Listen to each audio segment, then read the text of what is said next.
Hallelujah. Praise the lord. దేవునికి స్తోత్రము. సమయం ఇచ్చిన దైవజనులకు వందనాలు. మీ అందరికి కూడా ప్రభు అయినటువంటి యేసుక్రీస్తు నామంలో వందనాలు చెల్లిస్తూ ఉన్నాను. హల్లెలూయా. మరి నేను చిన్ననాటి నుండి కూడా నేను 2వ తరగతి 3వ తరగతి చదువుతున్నప్పుడు మరి సండే స్కూల్కి వెళ్ళేదాన్ని. నకరికల్ చర్చిలో ఒక బాప్టిస్ట్ చర్చికి వెళ్ళేదాన్ని. అయితే తర్వాత రెసిడెన్షియల్లో మరి సీటు వచ్చిన తర్వాత మరి డిజిఎస్ దినాకరన్ గారి బుక్స్ కొంతమంది చదువుతున్నప్పుడు కుటుంబంలో ఉన్నటువంటి సమస్యలు, వ్యక్తిగత జీవితంలో ఉన్నటువంటి సమస్యలను వివరిస్తూ మరి మా స్నేహితులు అయినటువంటి వారు ఉత్తరాలు రాస్తూ ఉన్నప్పుడు మేము కూడా ఆ యొక్క లెటర్స్ను రాస్తూ మా సమస్యలను గురించి లెటర్స్ రాస్తూ మేము అక్కడికి ఉత్తరాలు పంపించేవారము. ఆ సమయంలో మాకు కూడా మరి ఆ యొక్క డిజిఎస్ దినాకర్ గారి బుక్ మాకు వచ్చేది. హల్లెలూయా. అప్పుడు సోప్ బిల్లు 25 రూపాయలు హాస్టల్లో ఇచ్చేవారు. ఆ 25 రూపాయలు ఆ యొక్క బుక్కు పోస్ట్ ఆఫీస్లో పంపిస్తే మనకు బుక్ పంపించేవారు. అలాగున డిజిఎస్ దినాకరన్ గారి బుక్స్ చదువుతూ క్రీస్తులో నేను బలపడ్డాను. మరి రక్షణ అంటే ఏంటిది, దేవుని ప్రేమ అంటే ఏంటిది, ఆయన ఒక రక్షకుడే కాదు, ఆయన ఒక స్నేహితుడిగా ఉండి మనల్ని నడిపిస్తాడని మరి ఆ యొక్క మాసపత్రికల ద్వారా నేను తెలుసుకున్నాను. అయితే ఇంటర్మీడియట్ సెకండ్ ఇయర్లో నేను చదువుతున్నప్పుడు మరి మా చిన్నన్న చేతబడి శక్తుల చేత బాధపడుతూ చివరి సమయంలో మరి 23 సంవత్సరాల క్రితం ఎక్కడ కూడా ఏ చర్చిలు ఇన్ని చర్చిలు లేవండి. అప్పుడు కాసరబాద చర్చి ఒకటి ఉన్నది. మరి ఆ చర్చికి తీసుకువెళ్ళారు మా అమ్మ మా నాన్న. తీసుకొని వెళ్ళినప్పుడు ఈయన బ్రతకడమ్మా అని చెప్తే ఆ రాత్రి పడుకొని మరి తిరిగి ఇంటికి వచ్చారు. వచ్చిన తర్వాత ఆ ఇంటర్మీడియట్ సెకండ్ ఇయర్లోనే మా అన్న చనిపోవడం జరిగిన తర్వాత 1 సంవత్సరము మాకు దేవుడు అంటే తెలియదు, రక్షణ అంటే తెలియదు, మా అమ్మమ్మ వాళ్ళకు కూడా తెలియదు. మా ఇంటి ముందు క్యాథలిక్ చర్చి ఉండేది. అయితే యేసయ్యే నిజమైన దేవుడు, యేసయ్యే రక్షకుడు, ఆయనను మాత్రమే ఆరాధించాలి అనేది అంతగా స్పష్టంగా ప్రత్యేకమైనటువంటి రక్షణ వర్తమానము తెలియదు. ఇప్పుడున్నటువంటి జ్ఞానము అప్పుడు లేదు దేవుని బిడ్డలారా. అలాంటి సమయంలో మరి దేవుని గురించి ఒక వ్యక్తి మాకు చెప్పింది. ఎప్పుడైతే మా చిన్నన్న చనిపోయిన తర్వాత అదే శోధన మా పెద్దన్న మీద పడినప్పుడు ఆయన కూడా చావు బ్రతుకుల్లో చదువుతాడో బ్రతుకుతాడో తెలియనటువంటి పరిస్థితుల్లో మరి ఒక ఆమె దేవుని గురించి చెప్పింది, దేవుని మందిరము గురించి చెప్పినప్పుడు మా అమ్మ మా నాన్న మా అన్నయ్య కూడా వెళ్ళి మొట్టమొదటిసారిగానే వెళ్ళి వారు బాప్తిస్మం తీసుకున్నారు. ఎందుకంటే మా పెద్దన్నయ్య కూడా చనిపోతాడేమో అన్న భయానికి వారు డైరెక్ట్గా వెళ్ళి బాప్తిస్మం తీసుకున్నారు. హల్లెలూయా. అయితే అలాగున మేము దేవునిలోనికి నడిపించబడ్డాము. దేవుని గురించి తెలుసుకున్నప్పటికి కూడా ఈయన మాత్రమే దేవుడు, ఈయననే ఆరాధించాలి, ఈయనే సృష్టికర్త అయినటువంటి దేవుడు అని మరి స్పష్టమైనటువంటి జ్ఞానం మాకు లేకపోవడం వలన మేము ఆ రకంగా దేవుని సన్నిధికి నడిపించబడిన తర్వాత వారు రక్షణ పొందుకున్న తర్వాత ఆ యొక్క దైవ సేవకులు మా ఇంటికి రావడము, ప్రార్థన కూడికలు పెట్టడము, మరలా వీరు చర్చికి వెళ్ళడము అట్లా జరుగుతూ ఉన్నది. మేము దేవుని గురించి అయితే పుస్తకాలలో చదివాము, కానీ హాస్టల్లో ఉంటున్నాం కనుక మేము చర్చికి వెళ్ళకపోయేది, వెళ్ళేటటువంటి అవకాశం మాకు లేదు. అలాంటి సమయంలో నా ఇంటర్ అయిపోయిన తర్వాత మరి నేను డిగ్రీ చదువుతున్నప్పుడు నేను రక్షణ పొందాను. 2004 జనవరి 1వ తేదీన నేను రక్షణ తీసుకున్నాను.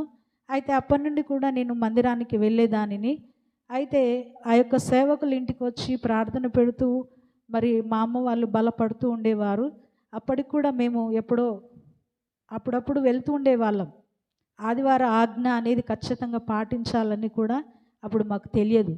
అలాంటి పరిస్థితుల్లో ఉన్నటువంటి మేము అప్పుడప్పుడు వెళ్తూ ఉన్నప్పుడు మరి అక్కడ ప్రార్థనకు వెళ్ళినప్పుడు ఇలాగే ఇప్పుడు దైవజనులు ఎలాగున ఆరాధన జరిపిస్తూ ఇప్పుడు ఒక సహోదరుని సేవ కొరకు ఎలాగున ప్రవచనం ద్వారా పిలిచాడో అలాగనే నన్ను కూడా ప్రవచనం ద్వారా దేవుడు పిలిచాడు.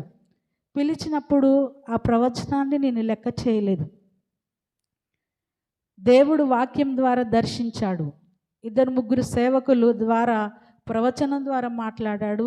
అలాగే వాక్యం ద్వారా హగ్గయి గ్రంథంలో 2వ అధ్యాయం 22-23 వచనాలలో ఉంటుంది, నేను నిన్ను ఏర్పరచుకుని ఉన్నాను అని, ఒక మంచి ముద్ర ఉంగరముగా చేస్తాను, ఒక అధికారపూర్వకమైనటువంటి ఉంగరముగా నేను మారుస్తానని దేవుడు నాతో మాట్లాడిండు.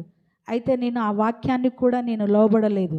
నేనేమైనా మధ్యతరగతి కుటుంబంలో జన్మించాను గనక మరి ఈ యొక్క ఆర్థికపరమైనటువంటి సమస్యలు కానీ, తల్లిదండ్రుల పడేటటువంటి కష్టాలు కానీ, మరి అన్నయ్య చనిపోవడం కానీ, ఇవన్నీ నా కళ్ళతో చూస్తూ ఉన్నప్పుడు నా హృదయంలో ఎంతో భయంకరమైన వేదన, ఎంతో భారము.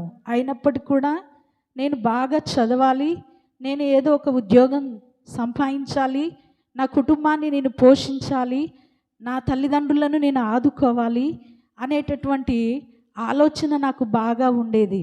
అయితే చదువుతూ కూడా మరి సెలవులలో మా తల్లిదండ్రికి నేను వ్యవసాయ పనులలో సహాయపడేదాన్ని. అక్కడికి వెళ్ళి వారికి మంచినీళ్ళు ఇవ్వడం కానీ, బాయిలకు దిగి వాటర్ తెచ్చి వాళ్ళకి ఇవ్వడం కానీ, మరి మా అమ్మకు చిన్న చిన్నగా ఆ పొలం పనులలో హెల్ప్ చేయడం కానీ అలా సహాయపడుతూ ఉండేదాన్ని. అయితే వారు కష్టపడుతున్నటువంటి విధానము నాకు ఆ ఇంటి దగ్గర నుంచి పొలం దగ్గరికి నడిచేసరికి సరిపోయేది. ఆ నుంచి వారికి బావిలోకి దిగి నీళ్లు తెచ్చేసరికి సరిపోయేది. అలాగున అక్కడ వాళ్ళు కష్టపడుతున్న విధానమును చూసినప్పుడు ఆ ఎండ ఏందో నాకు తెలుసు, ఆ వర్షం ఏందో నాకు తెలుసు కనుక నేను బలిపీఠం దగ్గరుండి చెప్తూ ఉన్నాను, నా తల్లిదండ్రులకు ఏనాడు కూడా నేను ఎదురు మాట్లాడలేదు, వారి మనస్సును నేను కష్టపెట్టలేదు. హల్లెలూయా.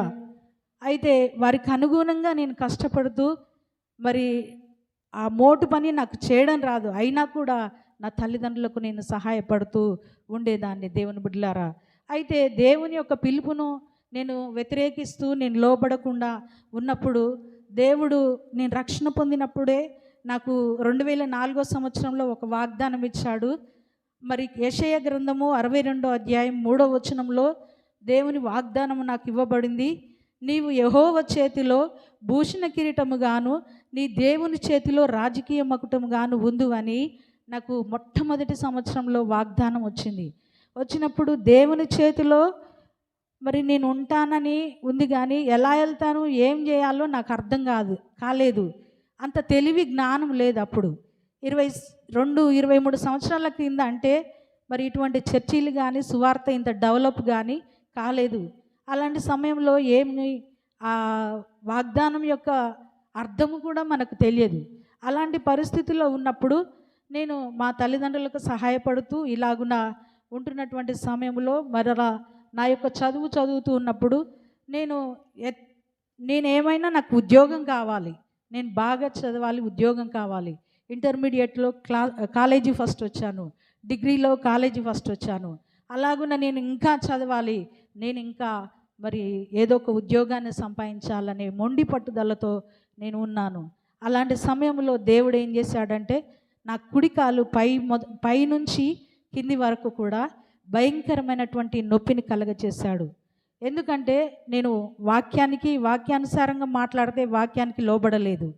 ప్రవచనం ద్వారా దేవుడు సేవకు పిలిస్తే లోబడలేదు. ఆ తర్వాత ఈ భయంకరమైనటువంటి ఈ కుడి కాలుకు భయంకరమైన కాలు నొప్పి కలిగితే ఏ చున్ని ముడి వేసినా, ఏ చున్నితో దాన్ని బిగించిన ఆ నొప్పి అది అసలు ఎక్కడ కూడా అంతు దొరకట్లేదు. అలాగనే బాధపడుతూ ఉన్నాను. అలాగనే నేను కాలేజీకి పోతున్నాను, వస్తున్నాను. అలాంటి సమయంలో అలా 3 రోజులు గడిచిపోయిన తర్వాత 3వ రోజు నేను ఉదయకాల సమయంలో 2 గంటలకు లేచి నేను ప్రార్థన చేస్తూ ఉన్నాను. ఉదయకాలం తెల్లవారుజామున 2 గంటలకు లేచి ప్రార్థన చేస్తూ 4 గంటల వరకు ప్రార్థన చేసుకున్న తర్వాత నేను అలా పడుకొని మరి టైం చూస్తే 4 అవుతుందని చెప్పి, దేవుని బిడ్డలారా, నేను మరలా అన్నీ రెడీ చేసుకొని నేను కాలేజీకి వెళ్ళాలి. అప్పుడు ఆటోలో సౌకర్యం కూడా లేదు. అలాంటి పరిస్థితుల్లో మరి దేవుని బిడ్డలారా, ఎక్కడో కొన్ని ఊర్లలో 1, 2 ఆటోలు ఉండేది. అప్పుడు మా ఊరికి ఆటోలు కూడా లేవు. అలాంటి పరిస్థితుల్లో నేను తొందరగా రెడీ అయ్యి వెళ్ళిపోవాలనే ఉద్దేశంతోని నేను పడుకోకుండా ఆ మంచం మీద అలా నడుములు వాల్చాను. వాల్చినటువంటి సమయంలో నా కనులు మూతపడ్డాయి. మరి తల మొదలుకొని అరికాలు వరకు కూడా ఒక కరెంట్ షాక్ నన్ను తగిలినట్టుగా జుమ్ముమని తాకింది. తాకి ఒక భయంకరమైనటువంటి స్వరము నాకు వినబడుతుంది. ఆ స్వరము గర్జిస్తూ, ఉరుము ఎలాగునో ఉరుముతూ ఉన్నదో అలా గర్జిస్తూ ఆ స్వరము నాతో మాట్లాడుతోంది.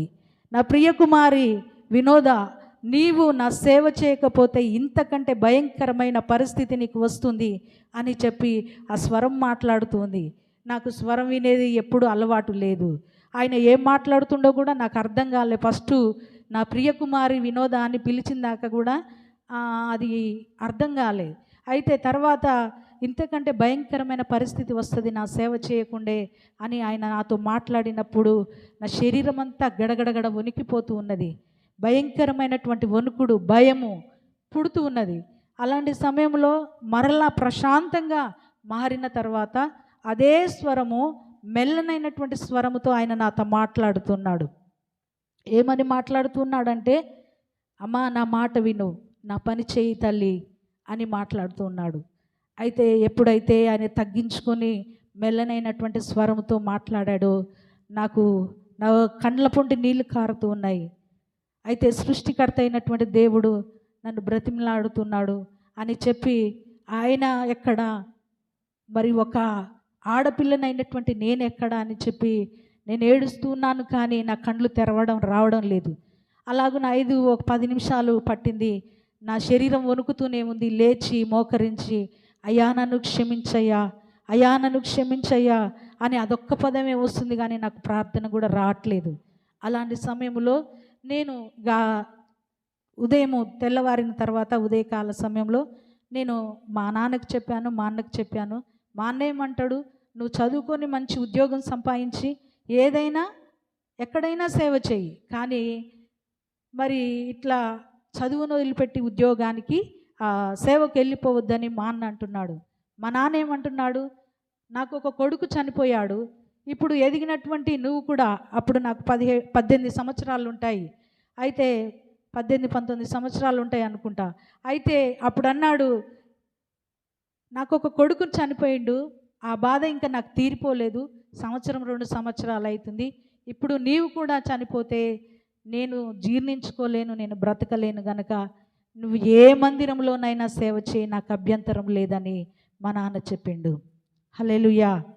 అలాగ చెప్పిన తర్వాత మరి నేను రక్షణ పొందినటువంటి ఆ పరిచర్యలోనే నేను సేవ చేశాను.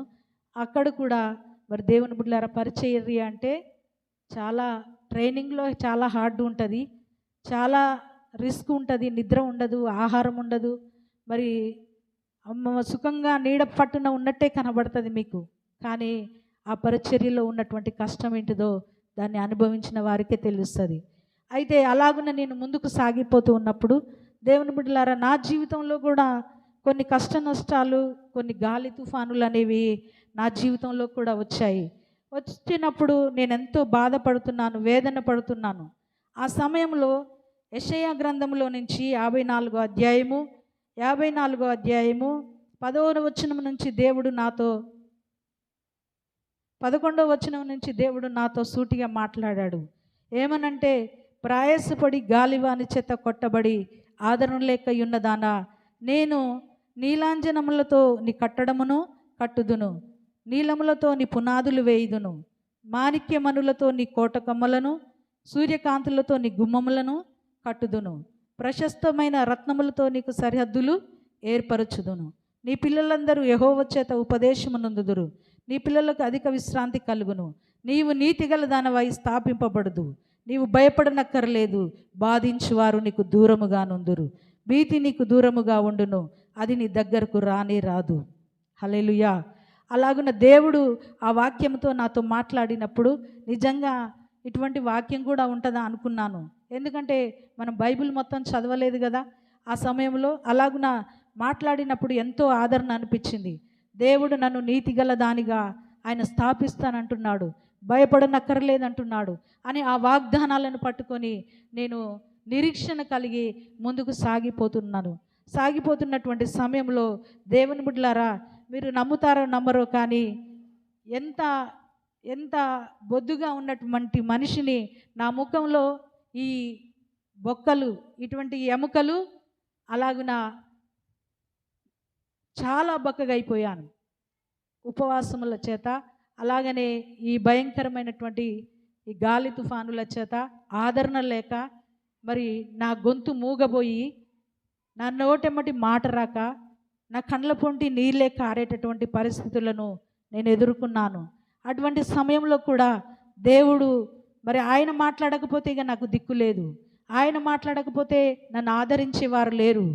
మరి అలాగున మరి పోనీ ఇంటి వారైనా సపోర్ట్ చేస్తారేమో అంటే, ఇంటి వారు ఏమంటున్నారు, ఏడమ్మను ఆడపిల్లవు సేవ చేసేది అని వాళ్ళు మాట్లాడుతున్నారు. కానీ దేవుని ప్రణాళిక బలంగా ఉన్నది అన్నది నాకు అర్థమవుతుంది, కానీ వాళ్ళకు అర్థం కావట్లేదు.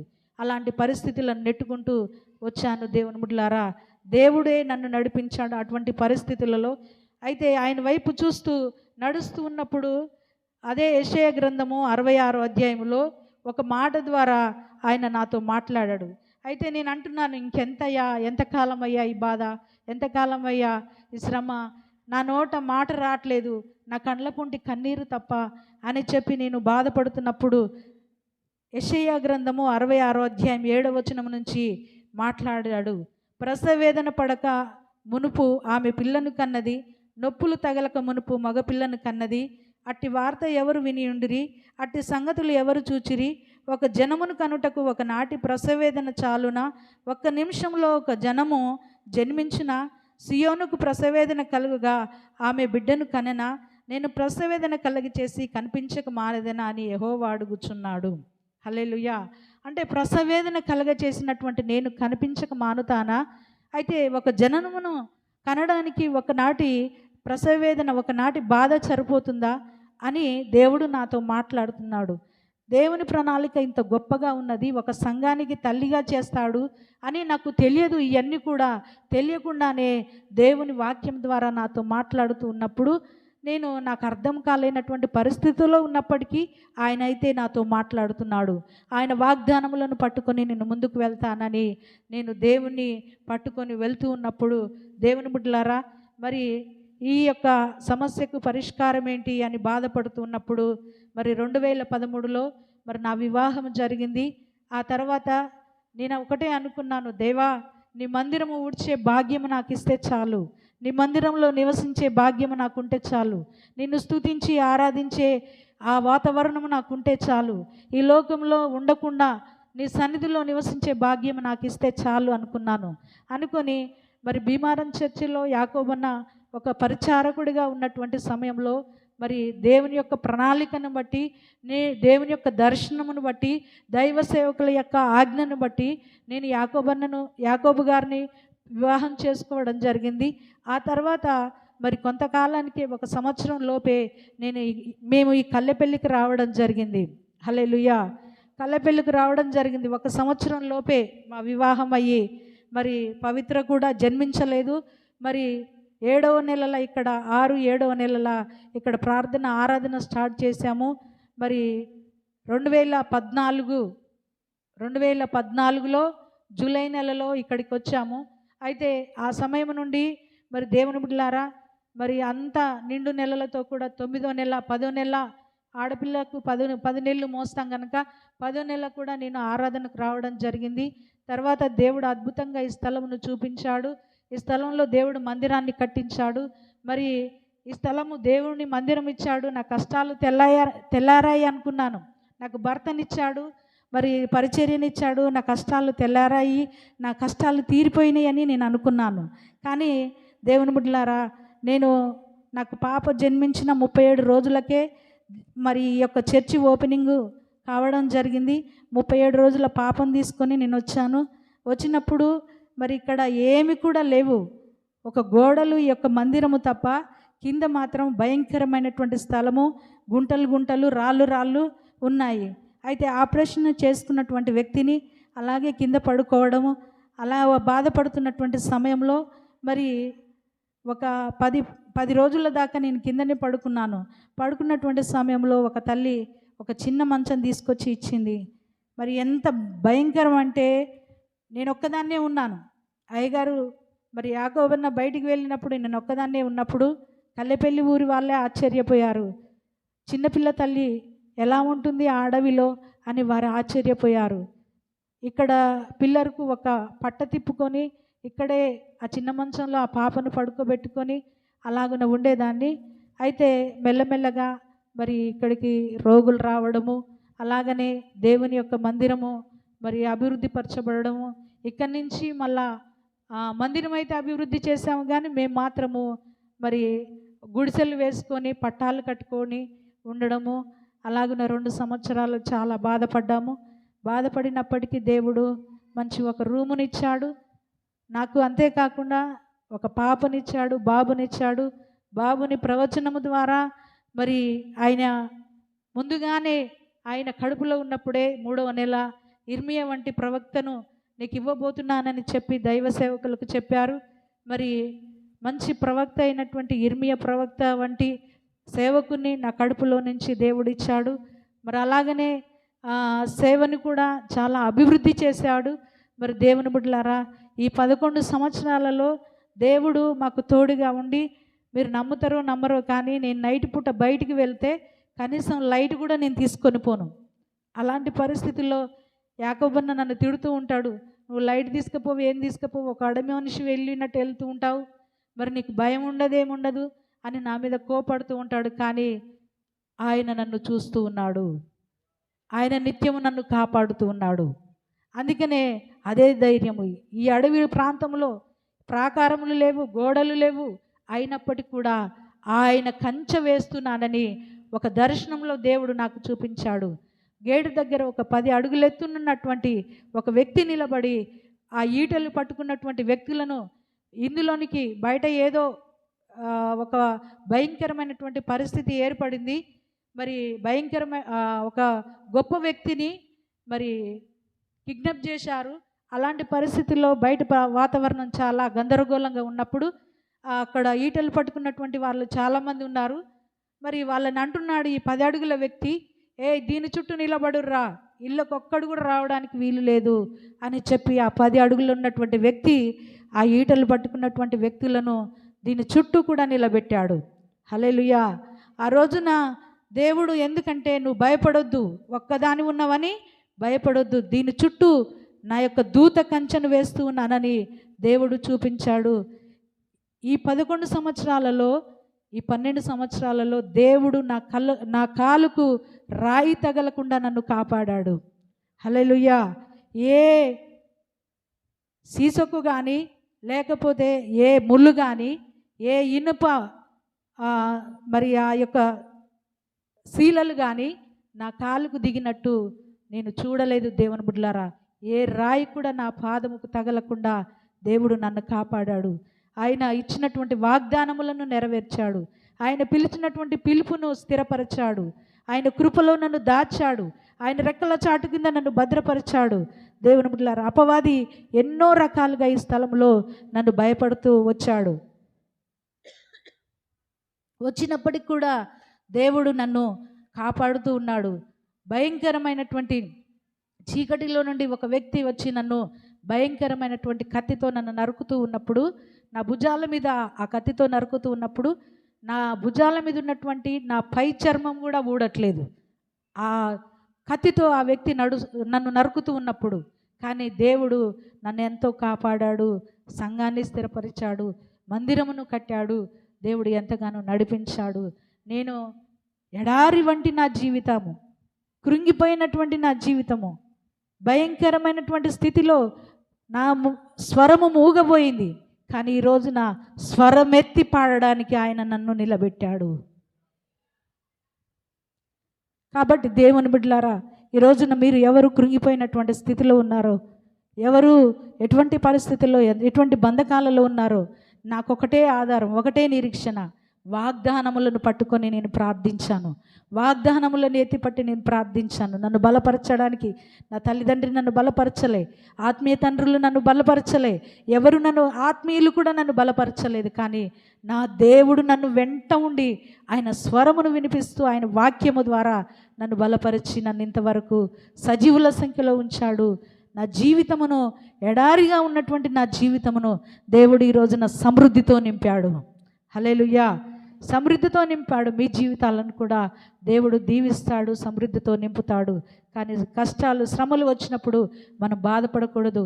మరి ప్రకటన గ్రంథంలో ఒకటి మాట ఉంటుంది, ఏంటిదంటే 10 దినములు నీకు శ్రమ కలుగును, అయినను మరణం వరకు నమ్మకముగా ఉండుము అని దేవుని వాక్యం మనతో మాట్లాడుతుంది. కనుక మనం నమ్మకముగా ఉండి ఆయన ఇచ్చిన వాగ్దానములను చేత పట్టుకొని మనం ముందుకు సాగిపోదాము. దేవుడు ఈ మాటలు దీవించునుగాక. ఆమేన్.